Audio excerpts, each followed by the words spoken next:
신규 확진자 수가 역대 최대치인 5천 명대 초반을 기록했습니다. 위중증 환자도 700명대를 넘어섰습니다. 이런 가운데 오미크론에 감염된 것으로 의심되는 사례가 국내에서 처음으로 나왔습니다. 정재훈 가천대 의대 예방의학과 교수와 이야기 나눠보겠습니다. 어서 오십시오. 네, 안녕하세요. 네, 어서 오십시오. 최근에 통상 요일별로 이제 확진 규모를 비교하는데 지난주 같은 요일하고 비교해 보면 1,000명 정도가 증가했고요. 위중증 환자 700명을 넘어섰습니다.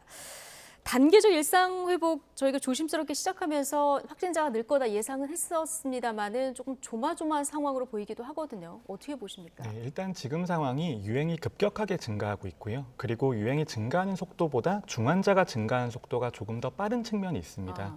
그래서 이런 상황에 대해서 말씀드려야 되는 것이 이제 정부에 자문하는 전문가 입장에서 매우 송구스럽기도 한데요. 단계적 일상 회복에서 가장 문제가 되는 것이 어느 정도 완화했을 때 확진자가 증가한다라는 것은 예상할 수 있지만 어느 정도의 규모로 확진자가 증가하는지를 예상하기가 매우 어렵다라는 것입니다.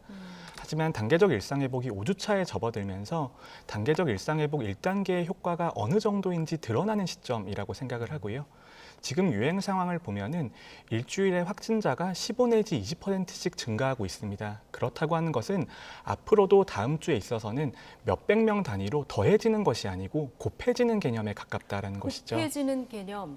네, 그러면, 곱해지는 개념에 가깝기 때문에 앞으로의 유행 증가 속도에 있어서는 지금 정도의 속도가 앞으로 당분간 유지될 것이다. 이런 예상을 할 수밖에 없는 상황입니다. 예, 교수님께서 좀 현 방역 체계를 그대로 유지한다면 내년 초에는 10,000명에서 20,000명대 이를 것이라 이런 예측도 하셨는데 지금 이 방역 체계 어떻게 수정이 돼야 된다는 걸로 보십니까? 네, 단계적 일상 회복이라고 하는 것이 전체적인 개념이 우리가 감당할 수 있는 만큼의 방역 완화를 의미하는 것입니다. 예. 그런데 감당할 수 있다는 의미는 의료 체계도 준비가 되어 있어야 되고 방역 체계도 준비가 되어 있어야 되는데 이런 이제 체계의 확충에는 시간이 걸릴 수밖에 없는 것이고요. 그리고 그 시간을 우리가 얼마만큼 벌 수 있냐가 중요한 것입니다. 그리고 또 하나는 단계적 일상 회복이라고 하는 것은 한 방향으로 가기는 어렵습니다. 아까 말씀드렸듯이 유행 상황이 어떻게 변할지도 모르고 그리고 팬데믹의 불확실성이 있기 때문에 어느 정도는 우리가 방역 체계를 보면서 맞춰가야 되는 측면이 있습니다. 그런 측면에서 방역 체계를 구축하는 것이 매우 어려운 상황이고요. 지금의 유행 상황을 평가를 해보면 아까 말씀드렸듯이 주 단위로 15%씩 늘어난다라고 한다면 3주나 4주 정도가 경과했을 때에는 확진자가 10,000명 정도에 도달할 수 있다라는 것은 매우 간단한 계산에 가깝거든요. 이 여러 가지 요인 중에 그 계절적 요인도 좀 포함이 됩니까? 계절적인 요인이 없다고 말하기는 어렵습니다. 하지만 지금처럼 특히 코로나 바이러스처럼 전파력이 매우 높은 바이러스 같은 경우에는 계절적인 요인보다 접촉이나 확산에 관여하는 다른 요인들이 훨씬 더 크기 때문에 계절도 분명히 영향을 줄 겁니다만 그 영향이 크다고 보긴 어렵습니다. 예. 자, 백신 접종 시작 279일 만에 접종 완료율이 80%를 넘었다. 자, 이런 속보도 오늘 전해졌는데 이런 상황에서 현 코로나 상황이 이렇다 보니까 좀 허무하다 이런 생각도 들긴 하는데요. 자, 변이 바이러스 영향도 무시하지 못할 것 같습니다. 지금 델타 변이 때문에 한동안 고충이었는데 오미크론 변이 감염 의심 사례가 국내에서도 나와서 좀 국민들 관심도가 좀 집중된 상황인데요. 보겠습니다. 지금 나이지리아를 방문했던 인천 거주 부부 백신을 다 맞은 상태인데요. 지금 코로나에 감염이 된 상황입니다. 근데 이 두 분이 오미크론에 감염됐다. 이렇게 의심하는 이유는 어디에 있습니까? 네, 일단 첫 번째는 오미크론 바이러스가 남아프리카에서 처음 보고가 되었지만 이것은 발견된 장소가 남아프리카일 뿐이고요. 이미 아프리카 전역에는 상당수 확산되어 있다라고 보는 것이 합리적인 판단일 겁니다. 그렇다면 아프리카 지역을 경유하거나 아니면 거기서 여행을 하셨을 경우에는 노출된 과거력이 확실히 있으신 거고요.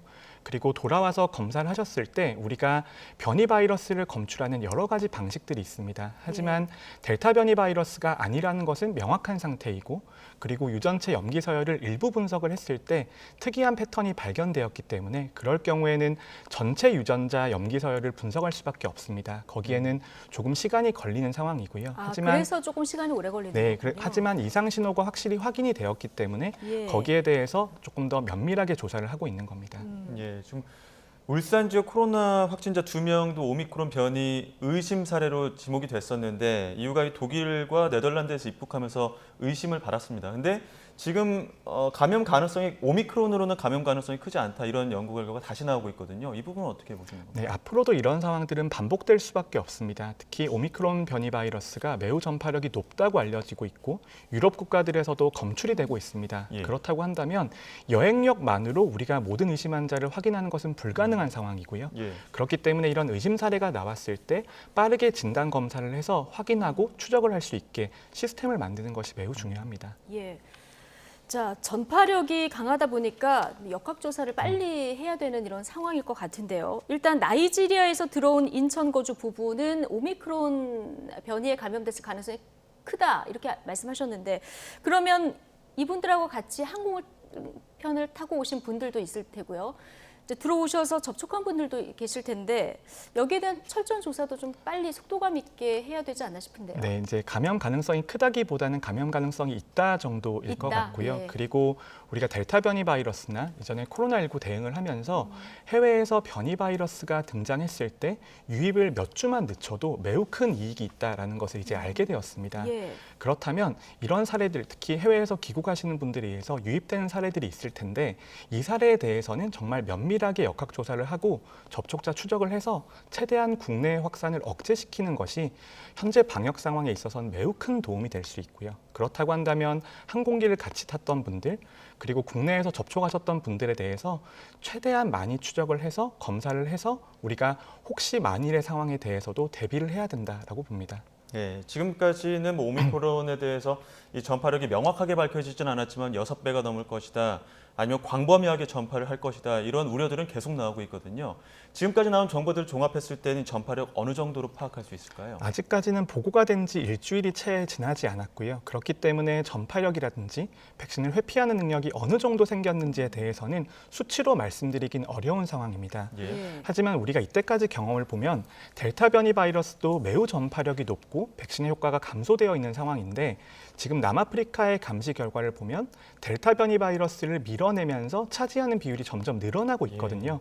그렇다라고 하는 것은 최소한 델타 변이 바이러스보다 전파력이 높거나 아니면 백신을 회피하는 능력이 생겼을 가능성도 있고 둘 다일 가능성도 있는 겁니다. 하지만 이것을 수치적으로 몇 배라고 말하기까지 위해서는 2, 3주 정도의 시간이 필요한 상황입니다. 예. 자, 최근에 화이자나 모더나사에서 기존 백신의 효능을 두고 조금 다른 뉘앙스의 이제 발언을 했는데 제약사들에서 나오는 이런 연구 결과들, 발언들 어느 정도 신뢰할 수 있습니까? 과학계에 있어서는 동료 평가가 매우 중요하고요. 예. 그리고 제약사의 단독 입장보다는 과학계의 평가를 거친 결과를 보시는 게 매우 중요하다 이렇게 말씀을 드리겠습니다. 그리고 아까 말씀을 드렸지만 오미크론 변이 바이러스가 발견이 된 지 일주일밖에 되지 않았고요.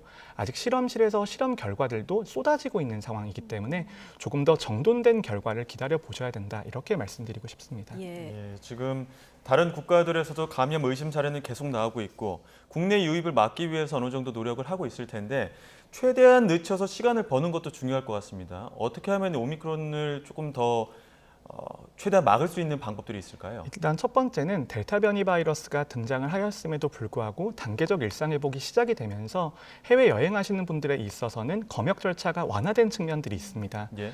하지만 오미크론 변이 바이러스가 만약에 전파력이 매우 높다라고 한다면 전 세계로 빠르게 퍼져나가게 될 것이고요. 그렇다면 이때까지 시행했던 트래블 버블이라든지 아니면 백신 접종자에 있어서 자가격리를 면제하는 것에 있어서는 조금 더 새로운 시각에서 검토할 필요가 있다라고 봅니다. 그래서 만약에 몇 주 정도만 유입을 늦출 수 있다라고 하더라도 더 많은 정보 그리고 진단 검사 체계 그리고 추가 접종 같은 것들이 우리를 준비하고 있을 수 있는 그런 시간을 만들어줄 수 있기 때문에 그런 것들이 매우 중요합니다. 근데 보통 바이러스 전파력이 높으면 위험도는 떨어진다 이렇게들 많이 전문가들이 말씀하시는데 이 결과도 좀 지켜봐야 되는 겁니까? 연구 그런 것들은 저는 과학적으로 가장 흔히 잘못 알려진 상식 중에 하나라고 생각을 하고요. 예. 바이러스의 입장에서는 전파력이 높아지는 방향으로 진화하는 것은 어떻게 보면 당연합니다. 하지만 전파력이 높아지는 과정에서 숙주의 치명률이라든지 중증화율이 꼭 낮아지는 방향으로 변한다고 보긴 어렵고요. 대표적인 발레가 델타 변이 바이러스입니다. 델타 변이 바이러스 같은 경우에는 전파력은 2배나 3배 이상 높아졌지만 치명률은 거의 그대로 유지가 되었었거든요. 예. 그런 것들이 오미크론 변이에 있어서 꼭 중증화율이 낮아지는 방향으로 갈 거다라고 기대하기는 어렵습니다. 지금 오미크론에 대한 어떤 위협도 있겠지만 더 위험한 건 위중증 환자 비율이 계속 증가하고 있다는 사실일 텐데 지금 이런 상황에서 가장 우려되는 게 고령층의 확진 비율 그리고 위중증 환자 규모가 계속 확산되고 있다는 상황 아닙니까? 네, 단계적 일상회복이 시작이 되면서 확진자가 증가할 것으로 예상을 했지만 우리가 10월 달이나 11월 초까지의 결과를 봤을 때에는 확진자가 증가해도 중환자가 증가하는 속도가 그렇게 빠르지 않을 것이라고 판단을 해왔습니다. 하지만 11월 중순부터의 데이터를 분석을 해보면 예. 분명히 고위험군에 있어서 백신의 중환자 예방 효과라든지 사망 예방 효과가 감소하는 것이 관찰이 되고 있고요. 그리고 이런 결과는 해외의 결과들과도 거의 일치하는 경향들을 보입니다. 그렇기 때문에 대부분의 국가들도 3차 접종을 거의 기본 접종화하고 있는 상황이고요. 우리나라에서도 지금 추가 접종이 진행되고 있습니다만 네. 추가 접종률이 아직까지는 낮은 상태이고 추가 접종의 효과가 본격적으로 나오려면 앞으로도 3주에서 4주 정도의 시간을 기다려야 됩니다. 그렇다면 3주에서 4주 정도의 시간 동안 우리가 의료 체계를 어떻게 유지할 수 있는가 그런 것들이 가장 중요한 쟁점이 되겠습니다. 3주에서 4주 동안 의료 체계를 유지하는 게 굉장히 중요하다 말씀하셨는데 병상이 보니까 서울은 이미 중증 병상 가동률이 90%를 넘었고요. 수도권 전체로 봐도 90% 육박하는 이런 상황이거든요. 네, 가장 중요하게 말씀드리고 싶은 부분인데요. 지금까지 확진자와 중환자가 지속해서 증가해 오고 있습니다. 예. 하지만 우리가 중증 병상의 예비율 같은 것들을 매우 중요한 지표라고 보고 있는데요. 근데 이 지표가 분자를 줄이기도 해야 되고 분모를 늘리기도 해야 됩니다. 다른 말로는 유행의 규모를 줄여줄 필요도 있는 것이고요. 또 하나는 예. 확진자 중에서 중환자로 넘어가는 사람들의 비율도 줄여줄 필요가 있는 것입니다. 그 이유가 분모를 늘리는 것에는 한계가 있기 때문입니다. 예. 중환자 병상이라고 하는 것이 우리가 만든다고 해서 바로 만들어지는 것도 아니고요. 그리고 그 병상을 운영하기 위해서는 숙련된 의료 인력이 필요한데 그 의료 인력도 한 번에 양성되는 것이 아니거든요. 예. 최선을 다해서 중증 병상을 늘리기 위한 노력을 해야 됩니다만 그것도 한계가 있을 수밖에 없기 때문에 전체적으로 중환자가 발생하는 속도를 늦출 필요가 있다라는 것이죠. 예. 네. 근데 코로나19 중증 환자만 있는 게 아니라 일반 다른 질병으로 인한 중증 환자들도 있지 않습니까? 네, 가장 큰 문제 중에 예. 하나입니다. 중환자 병상이라고 하는 것이 한계가 있기 때문에 코로나19를 진료하는 중환자 병상을 늘리게 되면 다른 데 있어서는 부수적인 피해가 발생할 수밖에 없는 상황이고요. 예. 그리고 코로나19 상황이라고 하는 것은 일종의 재난 상황이라고 볼 수가 있습니다. 우리가 자원 배분을 어떻게 효율적으로 해서 피해를 최소화할 수 있을지에 대해서는 고민을 할 수 있지만 피해를 전혀 안 받고 넘어가는 것은 불가능한 상황이고요.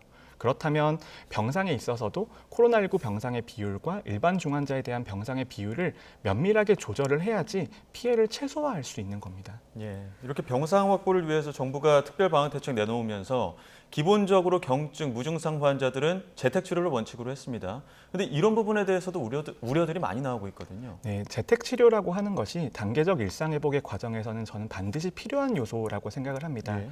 하지만 그럼에도 불구하고 이런 생활치료센터에 입소해서 관찰하는 과정에서 재택 치료로 넘어가는 과정이 국민들의 입장에서는 안심이 되고 부드럽게 넘어간다라는 인상을 드려야 되거든요. 예.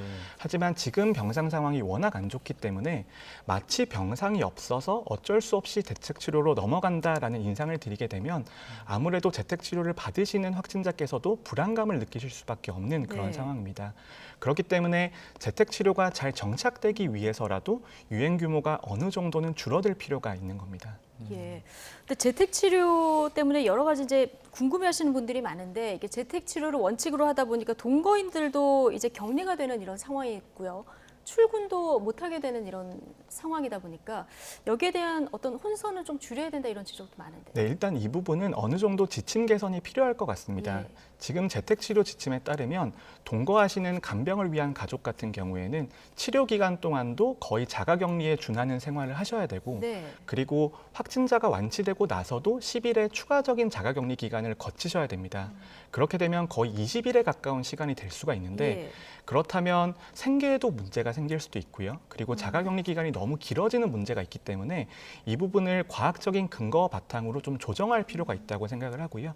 또 하나는 생계 지원에 있어서도 동거 가족까지 포함할 경우에는 생계 지원의 폭이 지금보다 더 커져야 된다라고 봅니다. 그래서 이런 요소들이 해결되지 않으면 재택 치료에 대해서 국민들께서 받아들이는 인식이 좋아지지 않을 것이라고 봅니다. 예. 예. 이 연령별 확진 사례도 살펴봐야 될 것 같은데요. 국내에서 10살 미만 이 소아 확진자 가운데 첫 사망 사례도 나왔거든요. 이 아이들의 위중증 비율 혹은 위중증 위험에 대해서는 어떻게 판단하십니까? 네, 정말 안타까운 사례입니다. 하지만 코로나19라고 하는 것이 이때까지 알려진 것이 고위험군에게는 매우 위험하지만 아이들에게서는 상대적으로 안전하다라고 알려져 있는데요. 예. 근데 이 안전하다 아니면 중증화 비율이 낮다라고 하는 것도 상대적인 요소이고 0이 아닙니다. 단계적 일상회복 과정에서 청소년 확진자 그리고 영유아 확진자가 늘어날 수밖에 없는 상황이고요. 전체적인 확진자가 늘어나다 보면 그중에서 중환자가 되는 사례라든지 안타깝게 사망하는 사례들이 늘어날 수밖에 없는 상황이고 그렇기 때문에 소아청소년에 있어서도 백신 접종으로 얻을 수 있는 이익이 점점 더 커지고 있다라고 볼 수 있습니다. 그럼 지금 첫 사례로 보고된 이 어린이 같은 경우는 기저질환이 있었던 것으로 전해지고 있는데 어른이든 어린이든 기저질환이 있다면은 가능하면 이제 이 연령대는 지금 아직 우리나라에서는 백신을 못 맞습니다만은 백신을 맞는 것이 굉장히 중요한 상황이군요. 네, 저는 특히 기저질환이 있는 분들은 예. 접종으로 얻을 수 있는 이익이 피해를 명백하게 상회하고요. 그리고 그 상회하는 정도가 압도적으로 상회하는 정도라고 생각을 하고 있습니다. 예. 그렇기 때문에 어떤 종류의 기저질환이든 기저질환이 있으신 경우에는 접종을 꼭 하시는 것을 권고드리고 싶습니다. 예. 그렇다면 기저질환이 없는 소아청소년들 혹은 지금 중학생, 고등학생들의 접종률 제고를 위해서 오늘 또 유은혜 부총리가 호소문을 발표하기도 했는데 이 부분에 대해서는 그 백신 안정성에 대한 우려들이 부모님들한테는 여전히 있는 것 같아요. 네, 소아청소년의 접종에 대해서도 많은 전문가들이 처음에는 신중한 입장들을 보였습니다. 예. 말씀하신 것처럼 안전성에 대한 문제도 있고요. 그리고 소아청소년에게 접종을 했을 때 얻을 수 있는 이익이 얼마만큼인지에 대해서도 조금 신중한 자세를 보였습니다만 예. 지금은 전문가들의 권고 강도도 점점 높아지고 있는 상황이고요. 예. 우리나라에서는 고등학교 3학년 접종 데이터도 있고 1학년, 2학년도 상당수의 비율이 접종을 하면서 안전성에 대한 데이터가 쌓이고 있습니다. 그 데이터를 평가를 해보면 어느 정도 위험보다는 이익이 명백하게 크다라는 것이 나오고 있는 상황이고요. 그리고 이 이익이라고 하는 것이 지금 상태에서 평가해도 이익이 높은 상황이지만 앞으로 유행이 점점 더 커지게 되면 그 이익이라는 것은 더 커질 수밖에 없는 상황입니다. 예. 그리고 전문가가 소아청소년에 대한 접종을 권고할 때에는 철저하게 개인의 관점에서 접종을 권고해 드리는 겁니다. 학교가 정상화된다거나 집단 면역의 비율이 높아진다거나 이런 것들이 아니라 한 명의 개인의 관점에서 개인의 건강 관점에서 접종하는 것이 이익이기 때문에 권고를 드린다라는 점을 꼭 말씀드리고 싶습니다. 예. 자, 그리고 알약 치료제 얘기를 조금 해볼 텐데 FDA 자문위원회가 머크사가 개발한 알약 치료제 긴급 사용 승인을 했는데 찬성이 13, 반대가 10 이렇게 나올 정도로 표차가 크지 않았다고 합니다. 이건 뭐 안전성에 대한 우려 때문입니까? 이런 치료제에 있어서도 전문가들의 선택은 한 가지의 목적입니다. 투약을 했을 때의 위험과 투약을 했을 때 얻을 수 있는 이익인데요. 지금 위험 같은 경우에는 특히 몰누피라비르 같은 경우에는 기전상에 있어서 우려가 제기가 되고 있고 그리고 아직까지 임상시험 결과가 큰 폭으로 나와 있지 않기 때문에 알려지지 않은 위험성이 존재한다라는 점이 있고요. 또 하나는 머크사에서 당초에 발표했던 것보다 중환자로 전환되는 비율이 소폭 떨어진 상태입니다. 그렇다면 위험은 존재하는 상태에서 이익이 줄어들었기 때문에 이런 결과가 나왔습니다만 그럼에도 불구하고 승인이 나왔다는 것은 투약으로 얻을 수 있는 이익이 피해보다는 크다라는 결정이라고 볼 수 있습니다. 예. 근데 이 알약 치료제가 지금 변이들이 계속 등장하고 있는 상황에서도 유효합니까? 항체 치료제나 백신과 다르게 이런 경구용 치료제 같은 경우에는 증식의 기전에 직접적으로 작용을 하기 때문에 상대적으로 변이에 있어서는 조금 더 효과가 유지가 될 가능성이 있습니다만 아직까지는 가설에 불과한 것이고요. 실제로 사용해 봐야지 어느 정도 효과가 나올지 확인할 수 있습니다. 예. 교수님 마지막 한 가지만 더 여쭤보겠습니다. 정부에서도 이제 확진자도 늘고 위중증 환자도 늘다 보니까 이제 추가 방역 조치 논의하겠다. 오늘 정부에서도 그렇고 청와대에서도 그렇고 이런 목소리들이 나오는데 사적 모임 인원이라든가 방역 패스 적용 대상 확대라든가 이런 부분 빨리 논의해야 된다고 보십니까? 저는 빠르면 빠를수록 좋다고 생각을 네. 하고요. 그리고 국민들께서 이때까지 너무나 방역에 잘 참여해 주셨습니다만 지금 상황이 매우 어려운 상황에 접어들고 있고 앞으로 2주나 3주 정도의 시간이 골든타임이 될 수 있다라는 것들을 국민들에게 알려드려야 되고 알려드린다고 하는 것이 저는 정책적인 신호로서도 기능을 해야 된다라고 봅니다. 네. 그렇다면 방역 수칙에 있어서도 일부 조정을 하게 되면 아무래도 국민들께서 이 상황이 매우 쉽지 않은 상황이구나라는 것들을 조금 더 체감하실 수 있을 것이라고 봅니다. 예. 어떤 그 인원 줄이는 숫자도 중요하지만 다시 긴장해야 하는 시점입니다. 이런 메시지 차원에서도 중요하다. 자, 이런 말씀이신 네, 거죠? 메시지 관리가 정말 중요한 시점입니다. 예, 알겠습니다. 자, 정재훈 가천대 의대 예방의학과 교수와 함께했습니다. 오늘 고맙습니다. 네, 감사합니다.